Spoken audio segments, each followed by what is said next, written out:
오늘의 하나님의 말씀은 누가복음 18장 9절에서 14절까지입니다. 또 자기를 의롭다고 믿고 다른 사람을 멸시하는 자들에게 이 비유로 말씀하시되 두 사람이 기도하러 성전에 올라가니 하나는 바리새인이요 하나는 세리라.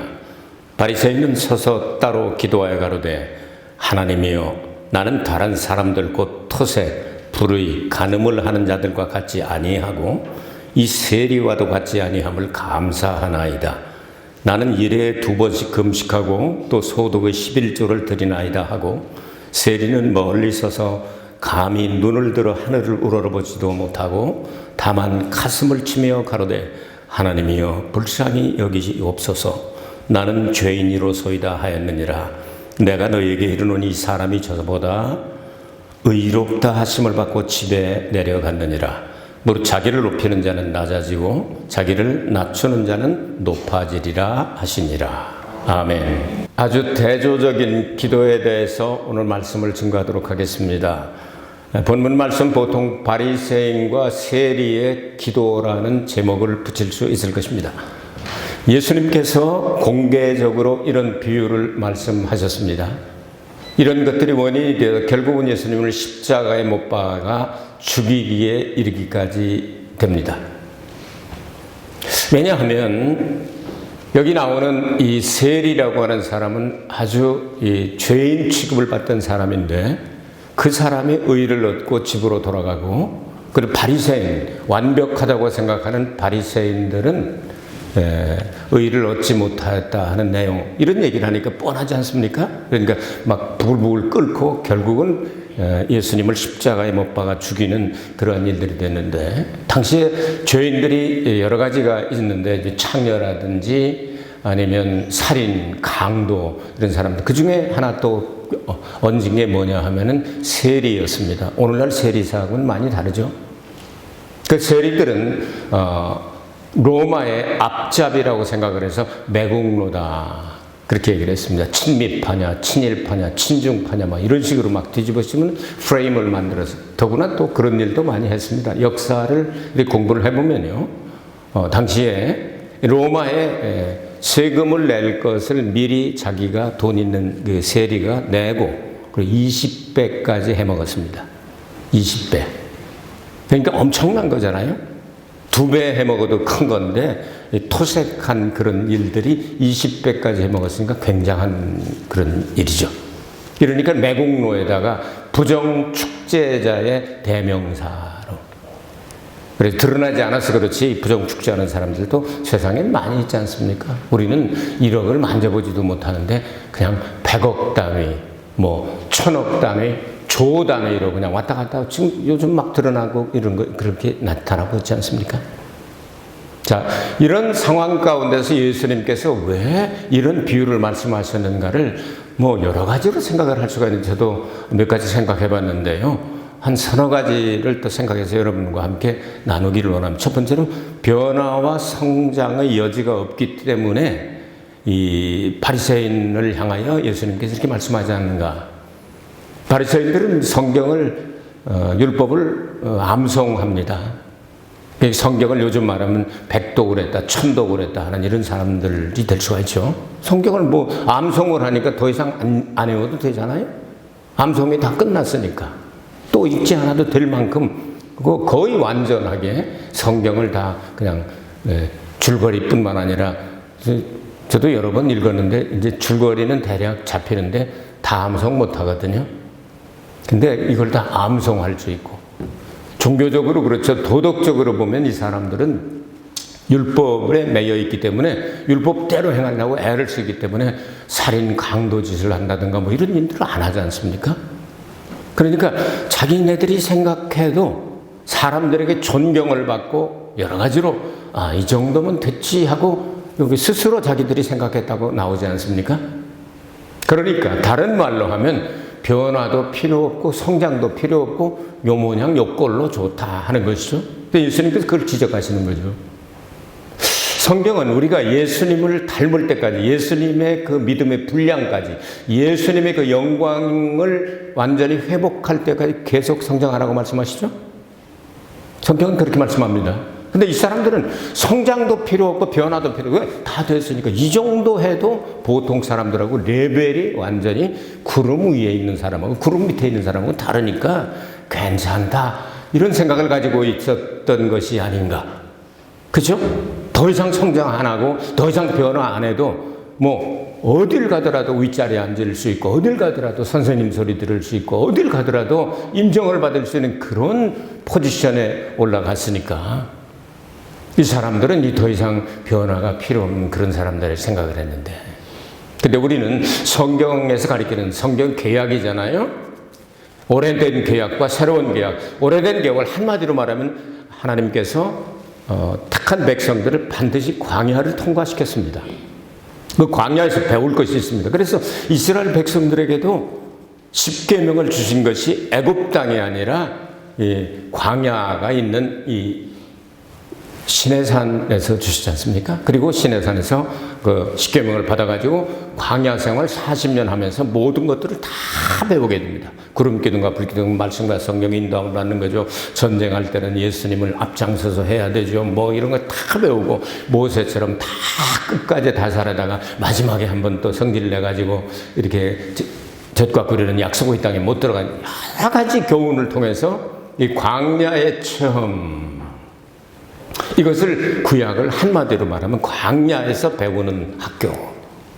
신약은 여러 가지가 있지만 신약도 물론 광야를 통과합니다만 이 광야에 얹어서 예수님의 제자들을 3년 반 동안 가르치신 제자의 길이 아니었는가 이렇게 생각이 됩니다. 그래서 이제 다 가르치고 난 다음에 예수님께서 이제 제자의 도를 말씀하시고 그 제자가 돼서 나가라.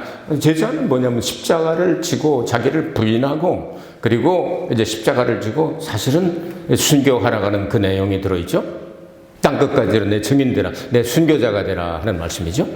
제자들 그 성령을 받고 난 다음에 모조리 뭐 가룟 유다는 건 아예 처음부터 잘못된 사람이니까 그렇고요.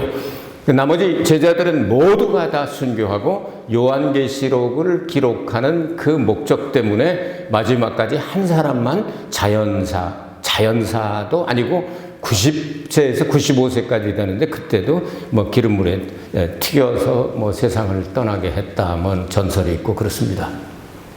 자, 그러니까 이런 내용들을 통하여 우리가 이렇게 구약 성경이나 신약 성경이나 그냥 되는 게 아니고 잘 배워서 성장해서 계속해서 변화되어서 예수님 닮을 때까지 이렇게 가라고 하는 내용인데 이게 필요 없다고 생각하니까 주님께서 바라보실 때는 아주 싹수가 노랗지 않습니까? 그러니까 너희들이 그렇다 하지 않고 비유를 들어가지고 그래서 세리가 하나님에게 인정을 받고 의를 얻어가지고 용서함을 받고 집으로 돌아갔다. 이렇게 말씀하지 않았느냐 생각을 해봅니다. 두 번째, 버려야 할 자기의 의를 한번 생각을 해보도록 하겠습니다. 11절 12절에 바리새인은 서서 따로 기도하여 가로되 하나님이여 나는 다른 사람들 곧 토색 불의 간음을 하는 자들과 같이 아니하고 이 세리와도 같이 아니함을 감사하나이다. 나는 일에 2번씩 금식하고 또 소도의 11조를 드리나이다. 그 세리들은 이 앞자리도 못하고 오늘 이상하게 여기 앉아 계신 분들이 다 문제가 생겼나 보네. 여기가 완전히 폭격을 맞고 설교하는데 딱 그냥 예화를 들을 수 있도록 여기 앉은 분들이 어디 전부 다 또 걸렸나? 아니면 이렇게 다 폭격이 된 전부 이제 소셜 디스턴스 한 거죠? 왜 여기만 이렇게 그냥 뻥 하고 이렇게 됐어요? 좋은 자리예요. 여기가 금자리, 은자리, 잠자리 그렇게 얘기하는 잠자리 뒤에도 아닙니다. 조전사님 안내하고 하느라고 그러는 거지. 이렇게 얘기를 해. 보통 앞자리를 금자리, 그 다음에 은자리, 동자리, 올림픽에서 금운동 있잖아요. 그 다음에 잠자리 그렇게 얘기를 해요. 보통 얘기할 때. 앞자리가 좋은 자리예요. 근데 오늘 여기 이상하게 여기가 폭격을 맞았네.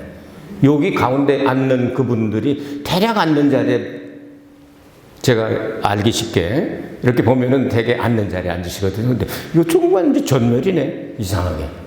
어쨌든 좋아요.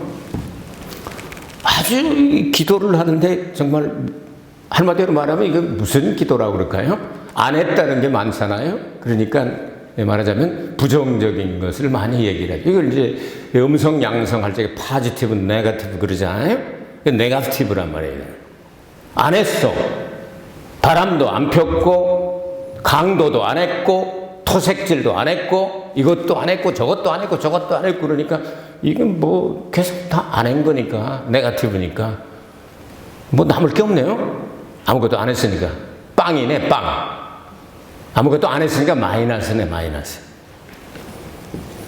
자기의 의만 내놓습니다. 일회에 2번씩 금식하고 성경엔 일회에 2번씩 금식하는 말씀이 없습니다. 그런데 그걸 딱 정해놓고 대개는 이번 주일에 며칠 날 금식하셨나? 금식 꼭 그렇게 해야 됩니까? 난 2번 했어. 광고하고 사람들에게 아주 거룩하게 보이려고. 성경에도 없는 내용을 쥐들이 다 규정을 만들어가지고 그렇게 안 하면 인정을 안 해주는 거예요. 그런 것만 얘기를 하는 거죠. 자꾸 늘어놓는 거예요. 근데 하나님의 평가 기준은 그런 게 아니죠. 하나님의 평가 기준은 무엇을 얼마나 많이 했느냐지, 하나님이 시키신 일을 얼마나 했느냐지. 하지만 한번 생각해 보시기 바랍니다. 율법의 조항을 613개라고 그러죠. 학자들이 이걸 정리하니까 그렇다고 그래요. 그래서 하루에 한 개씩 하지 말아라. 365개라고 그래요. 이상은 8 해가지고 248개는 해라라는 거예요. 그러니까 하지 말라가 365고 하지 않으면 안 된다. 해라 하는 게 248개라는 그거 합하니까 613개라는 거예요. 자, 그럼 한번 생각해 보시기 바랍니다. 이것도 저것도 하는 거 365 하지 말라는 거 다 안 했다 이거야. 그러니까 아무것도 안 하는 거 제로 아니면 마이너스죠. 하나님께서 계산하시는 것은요, 하나님이 시키신 일을 얼마나 했느냐를 계산하시는 것 같아요. 버려야 될 자기의 의를 버려야 되는데 자기의 의만 내쓰는 거예요. 이것도 아니고 저것도 아니고 저것도 아니고 아무것도 안 했잖아요. 그럼 아무것도 아니잖아. 여러분 누가복음 10장에도 나오는데요. 누가복음 10장에 나오는 선한 사마리아의 비유 여러분 들으셨죠? 사마리아인의 비유가 있습니다. 예루살렘을 떠나서 여리고로 내려가다가 예루살렘과 여리고는 1000m의 차이가 있습니다. 아주 험합니다. 굉장히 험한 길입니다. 내려가니까 근데 도적들, 강도들이 출몰을 하죠. 왜? 제사장과 그리고 레위인이 그 강도들이 출몰하는 그곳에 갔을까 하는 건 뭐 구약 성경에 또 나옵니다. 이것들을 지들이 강도지대로 갔다고 성경에 나오거든요. 그건 따로 하고 근본적인 그 비유 내용 가운데 하나는 뭐냐 하면은요, 아무것도 안 했다는 거예요. 그러니까 사람이 죽어가고 있잖아요. 강도 만나가지고 불안당 만나가지고 죽어가고 있는데 가서 좀 도와줘야 되는데 어쩌면 자기네들 그럴 거예요. 나는 제사장이니까 지금 설교 초청받아서 설교하러 가는데 설교 시간 맞춰야지. 레위인도 이거 봉사하는 예배당에 들어갈 수 있는 유일한 사람이잖아요. 그러니까 거기 가서 일하려고, 어쩌면 자기 하나님이 일하려고 그 죽어가는 사람을 살릴 수 없을 수도 있어요. 근데 구약 성경의 예언을 보면 너희들이 강도짓 한다 그렇게 말씀하셨거든요. 근데 뭐 그 2가지 다 생각할 수가 있겠죠. 어쨌든 아무것도 안 한 것, 그건 죄가 될 수가 없잖아요. 안 했으니까. 죽어가는 사람 안 살린 것, 그래도 죄가 되진 않잖아요. 그렇죠? 왜냐하면 안 했으니까, 아무것도 안 했으니까 빵이잖아. 빵, 제로잖아. 아무것도 안 했으니까. 점수도 없지만, 아무것도 안 하면 점수도 없지만. 근데 여기서 죄냐 이걸 따지지 않냐고 강도 만나서 죽어가는 사람의 이웃이 누구냐고 질문을 하잖아요.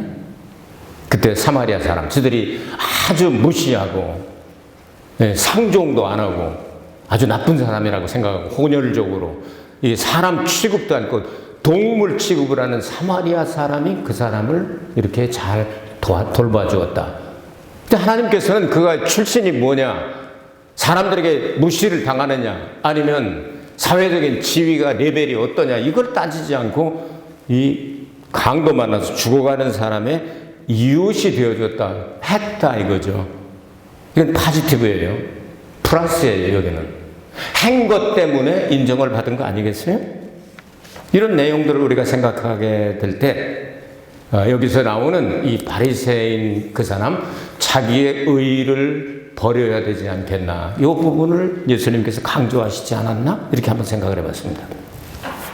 근데 하나님만을 의지해야 되겠다. 이 세리의 기도가 13절에 나오는데요.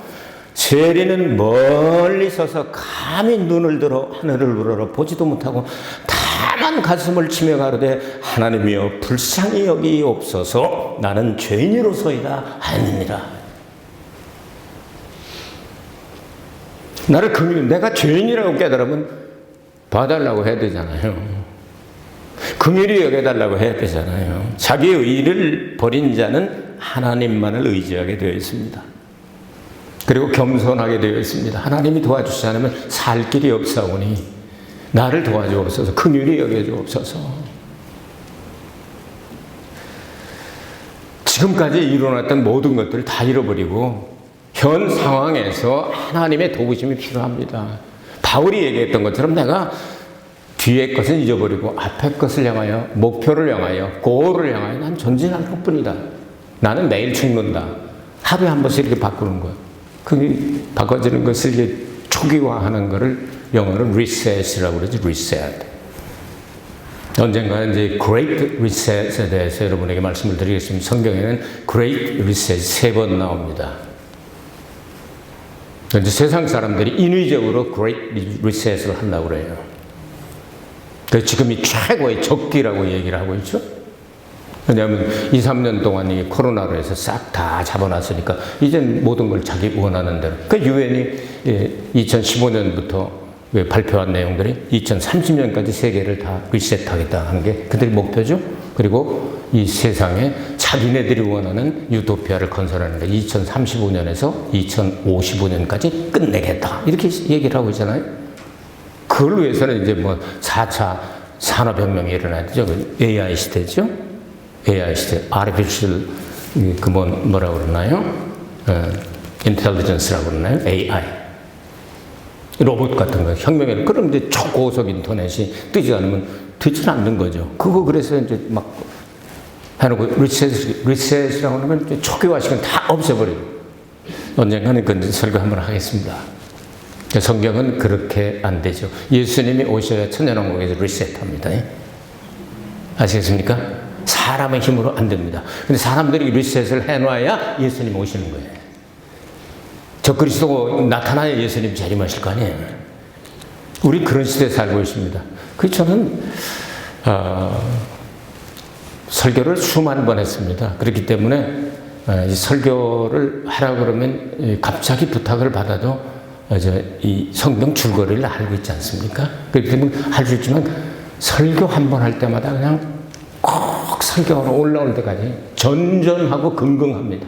앉았다가 일어났다, 여기 갔다 저기 갔다, 오늘 몇 보 했나. 설교 전에 기도하면서 그냥 아버지 도와달라고 그냥 긍휼히 여겨달라고 3,891보를 뛰었네요. 방 이 끝에 저까지 하면 주여 도와달라고. 4,000보를 뛰었단 말이야. 4,000보. 쉬운 일이 아니잖아요. 기도하면서 뛴 거예요, 이게. 주여 도와주옵소서. 틀림없이 비도 오고 2월 쓸쓸한 날씨에 만연 방지 대책 때문에 겁먹어가지고 사람들이 별로 안 올 텐데 맞잖아. 그래도 온 사람은 은혜받게 하여 주옵소서. 그 두려워하지 않고 온 사람들은 더블로 축복을 하여 주옵시고 하면서 막 기도하다 보니까 4,000보를 뛴 거야.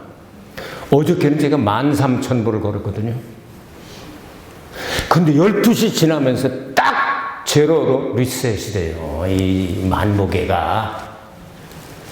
여기서 나는 진리를 깨닫고 은혜를 받은 거예요. 내가 어제까지 이룬 모든 것들을 다 잃어버리고 리셋을 한다. 0에서부터 출발하자 이거야. 0에서부터 출발하니까 아무것도 없으니까 어떻게 달라 그래야지. 주여 은혜를 주옵소서. 긍휼히 여겨 주옵소서. 하나님 은혜가 없으면 살 길이 없습니다. 나를 불쌍히 여겨 주옵소서. 매일 한 번씩. 그리고 이전 것은 다 잃어버리고 새롭게 출발하는 거예요. 그리고 주님의 의의 겉옷을 입혀 주옵소서. 의인은 없나니 하나도 없다고 말씀하셨으며 모든 사람이 죄를 범하였으며 하나님의 영광에 이르지 못하였다고 말씀했사오니 주여 나는 죄인이로소이다. 오늘 깨끗하게 하여 주셔서 오늘 이 세상을 떠난다 할지라도 주 앞에 서게 하여 주시고 주님이 재림하신다고 하면 주님 계신 그곳에 나도 있게 하옵소서. 믿음으로 의롭다 하심을 얻었느니라 그랬으니까 죽은 자를 살리신 그 하나님, 죽은 자 가운데 살아나신 예수님을 믿는 사람들에게는 하나님의 의를 주신다. 그래서 이 마음으로 믿어 의에 이르고 입으로 시인하여 구원에 이른다. 이렇게 말씀하셨으니 그걸 매일 고백하는 거예요. 아버지요, 주의 의로 입혀지게 하옵소서. 할렐루야. 할렐루야. 기계도 매일 리셋 해주시는데 우리 믿음의 세계에서도 자꾸 리셋을 하자 이거예요. 매일. 이전 것은 잃어버리고 보라 새 것이 되었다. 날마다 새롭게 되노라 하면서 다시 죽었다 살아나고 죽었다 살아나고 하면서 주님의 은혜를 매일 새로 받자 이거예요. 여기 있는 이 세리가 그와 같은 마음을 가지지 않겠어요? 언제까지 그렇게 할까요? 주님이 높여주실 때까지 그렇게 하자. 14절을 내가 너에게 이르는 이 사람이 저보다 의롭다 하심을 받고 집에 내려갔느니라. 무릇 자기를 높이는 자는 낮아지고 자기를 낮추는 자는 높아지리라 하시니라. 이 마음을 지금 보신 거예요. 바리새인이 뭐 잘못한 건 없잖아요. 지가 마음을 곧다위로 속으로 기도했다고 나오죠? 속으로. 사람들에게는 들을까봐, 아이, 저 교만하네 할까봐, 예, 겸손하게 이렇게 폼을 다자면 속으로는 성경도 내가 너보다 많이 알고, 기도도 많이 했지. 너처럼 내가 누구 뚱치는 부정축제자도 아니고, 난 아주 청렴결백하게 내가 지금 살아가고 있단 말이야. 알겠어? 뒤에서 앞에도 못 나오고 그래 잘하는 짓이야. 네가 기도할 자리는 거기야. 나는 앞자리에서 폼을 한번 잡아야지. 속으로 기도했다고 나오죠? 말 한마디도 안 했어요. 그 심보를 하나님께서 들여다보신 거예요. 그래서 야, 너 뭐 잘못했다는 말씀하지 않고 자기의 의를 내세운 교만이 죄인 것을 말씀하는 거죠. 속마음으로 그 짓하고 있었잖아요. 무릇 자기를 높이는 자는 낮아지고, 그럼 자기를 높인 거 아니에요? 자기를 낮추는 자는 높아지리라. 할렐루야. 주님이 높여주실 때까지 기다립시다. 네? 지가 겨 올라가려고 하지 말고 주님께서 높여주실 때까지 기다리자 이거야. 저는 이 설교를 준비하다가 또 하나의 진리를 깨닫고 기뻐했습니다. 어디까지 높아지는? 주님이 높여주는 거예요. 예수님 공중에 재림하시잖아요. 거기까지 끌어올려주는 게 진짜 높아지는 거다. 이걸 깨닫고 나니까 기분이 좋아진 거예요. 예수님 오실 때 나도 공중에 올라가요. 지구보다 높잖아요, 공중이. 거기까지나 올라가고 싶습니다. 주여! 남는 자가 되지 않게 하시고, 한 사람은 가고 한 사람은 남겠네가 아니고, 두 사람이 함께 맷돌 갈다가 한 사람은 가고 한 사람은 남겠네. 두 사람이 함께 잠을 자다가 한 사람은 가고 한 사람은 남겠네. 두 사람이 함께 밭에 나가 일하다가 한 사람은 가고 한 사람은 남겠네. 이런 사람이 아니고 주님이 높여주는 사람이 되기를 원합니다. 세리는 그렇게 인정받고 간 거예요. 지금 주님께서 높여주실 때까지 기다립시다. 여러분, 예수님께서 재림하실 때 공중에서 우리가 만나게 됩니다. 성경은 분명히 말씀합니다. 잠자던 자든 죽은 자든 살아남은 자든 싹 변화되고 부활하여 공중에서 주님을 만나 그날로부터 항상 함께 있으리라. 예수님 재림하셔서 이제 공중 재림하셔서 딱 그냥 천년왕국에 리셋을 해가지고 막이 없는 세상을 1000년 동안 쫙 리셋해서 죄로부터 출발해서 이런 거야 이런 거 보여주시고 난 다음 그 다음에 또 한 번 리셋이 있습니다. 노아 홍수 때 리셋 한 번 하셨고 세 번째 리셋이 언제일까요? 영원한 세계더라. 그때는 영원한 세계이기 때문에 그건 가봐야 알아. 거기에 대해서는 말씀하지 않았어. 영원한 세계라고만 말씀하셨지. 그건 가야 알아요 우리가. 일단 천년왕국이 끝나고 나면 백보자 심판하고 나서 리셋을 한다. 그게 진짜 the greatest reset이에요. 거기까지 우리 갑시다. 그래야 영혼 세계에 들어갈 거 아니에요. 오늘 아주 대조적인 기도를, 두 사람의 기도를 예수님 비유를 통해서 생각해 보았습니다. 여러분, 세리와 같은 말로 나타내지 않아도 속으로라도 그렇게 생각하지 않길 바랍니다, 여러분. 하나님 바라보실 때 교만한데, 자기 의의를 내세우는데, 이렇게 생각하시면 은혜가 필요 없겠구나. 네 의의로 살아봐. 그럴 겁니다. 그러나 속마음으로부터, 입으로부터 긍휼히 여겨줘, 불쌍히 여겨주옵소서 하면 주님께서 그렇지, 내가 긍휼의 아버지니까 긍휼을 베풀어 줘야 되겠지 하고 우리에게 모든 은혜를 쏟아부어 주실 줄로 믿습니다. 은혜로우신 아버지 하나님, 우리를 긍휼히 여기시옵소서. 이 교회를 긍휼히 여겨주시고 우리 한 사람 한 사람을 긍휼히 여겨 주옵소서. 예수 그리스도 이름으로 기도하옵나이다. 아멘. 하나님 앞에 영광의 박수 돌립시다. 예수님 감사합니다.